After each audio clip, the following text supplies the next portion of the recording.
सिर्फ गमला तोड़ना ही पेपर का हेडलाइंस क्यों बनता है? और ये बिहार की शिक्षा व्यवस्था है, मुझे लगता है कि ये सुधरने का नाम नहीं लेगी। कसम खाई केसी सिन्हा जी के कुलपति बनने के बाद कुछ उम्मीदें जगी थी विद्यार्थियों की, कुछ ना कुछ सुधार होगा। स्कूल सचिव, कुलपति और कंपनी के बीच के आपसी झोल में विद्यार्थियों का जीवन बर्बाद हो रहा है। कौन देगा? जय हिंद।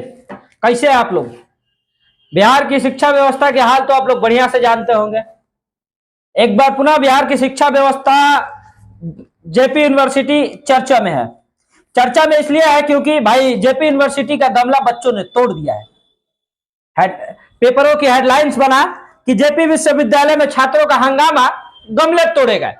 भाई बहुत बड़ी घटना है, गमला तोड़ा गया तो पेपर का हेडलाइन तो बनना चाहिए। लेकिन जरा ये मुझे बता दीजिए कि विद्यार्थियों का परीक्षा फल नहीं आ रहा है, 2-2 साल से लटका हुआ है। विद्यार्थियों का परीक्षा फल गलती आ रहा है। 1 घंटा पहले विद्यार्थियों को पास दिखाया जाता है, उसके बाद प्रमोट दिखाया जाता है, तो पेपर की हेडलाइन क्यों नहीं बनती है? अब जरा बताइए ना, कन्या उत्थान योजना के लिए फॉर्म भरा जा रहा है, डाटा जब विद्यार्थी वेबसाइट पे अपना डाटा ढूंढ रहा है तो उन लोग का डाटा उसमें नहीं मिल रहा है, और विद्यालयों के द्वारा, सॉरी कॉलेजों के द्वारा विश्वविद्यालय के जो है डाटा अपलोड करने का जो कोरम है उसको पूरा कर दिया गया है, और उसके बाद भी डाटा दिखाई नहीं दे रहा है। 31 दिसंबर तक लास्ट डेट है कन्या उत्थान योजना का फॉर्म भरने के लिए, और अभी क्या है कि वेबसाइट भी नहीं खुल रहा लापरवाही से। अब जरा बताइए ना महोदय, पेपर का हेडलाइंस ये क्यों नहीं बनता है? सिर्फ गमला तोड़ना ही पेपर का हेडलाइंस क्यों बनता है? कहीं ना कहीं विद्यार्थियों को इसलिए मजबूर किया जाता है कि आप जाइए विश्वविद्यालय में और तोड़फोड़ कीजिए, गमला तोड़िए। विद्यार्थियों को मजबूर किया जाता है, तभी पेपर के हेडलाइंस बनेगा वो खबर, और उस पर जाकर कहीं ना कहीं कुछ काम होगा। और इसी का नजारा आपको 13 दिसंबर को विश्वविद्यालय परिसर में आपको देखा गया। लगभग 1 सप्ताह से सिवान, गोपालगंज एवं छपरा के अन्य जगहों से विद्यार्थी वहां पहुंचे थे। लगभग सभी विद्यार्थी छात्राएं ही थी, चूंकि कन्या उत्थान योजना से लाभ जो है छात्राओं को मिलता है। कुछ छात्र भी थे जिनका परीक्षा फल गलती बताया जा रहा था। 1 घंटा पहले उनको पास दिखाया गया था और 1 घंटा के बाद उनको प्रमोट दिखाया गया था, और उसके बाद छात्र उग्र हो गए। छात्र उग्र होकर कुल सचिव के चैम्बर के बाहर जाके थोड़ा हल्ला गुल्ला करने लगे। इसी में किसी छात्र ने गमला उठाकर तोड़ दिया, तो ये पेपर की हेडलाइंस बन गई।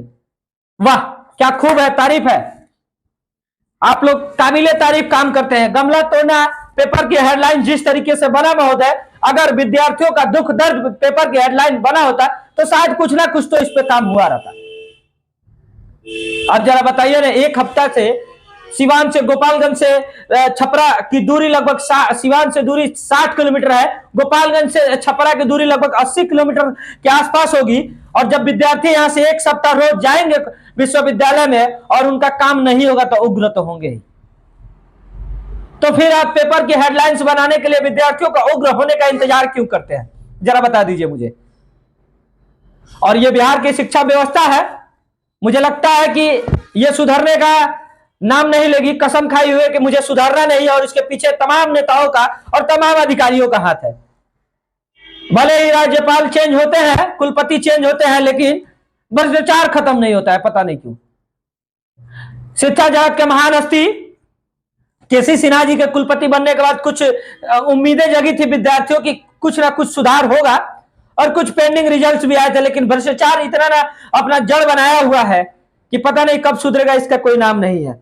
कुल सचिव ने 4 दिन पहले ही प्रभारी पर 10 लाख रुपए का अर्थदंड लगाया था। अब जरा सोचिए ना महोदय, जिस कंपनी के द्वारा डाटा अपलोड करने का, रिजल्ट जारी करने का टेंडर किया जाता है, उस पे आज से 5 दिन पहले कुल सचिव ने 10 लाख रुपए का अर्थदंड लगाया था। किस लिए? क्योंकि रिजल्ट जारी करने में कमी हुई है, छेड़छाड़ हुई है, रिजल्ट जारी बिना अनुमति की कर दी गई है। और वही कंपनी का कहना है कि कंपनी रिजल्ट जारी करने से 1 सप्ताह पहले विश्वविद्यालय उसको इंफॉर्मेशन देता है, वेरीफाई करता है, उसके बाद हम लोग रिजल्ट जारी करते हैं, और मुझे वेरीफाई कर दिया गया था, उसकी नोटिस मेरे पास है। अब जरा सोचिए ना महोदय, स्कूल सचिव, कुलपति और कंपनी के बीच के आपसी झोल में विद्यार्थियों का जीवन बर्बाद हो रहा है, कौन देगा? और पेपर की हेडलाइंस ये क्यों नहीं बनता है? तमाम मीडिया हाउसेस की सुर्खियां ये क्यों नहीं बनता है? इस पर विद्यार्थियों की सोचने की आवश्यकता है।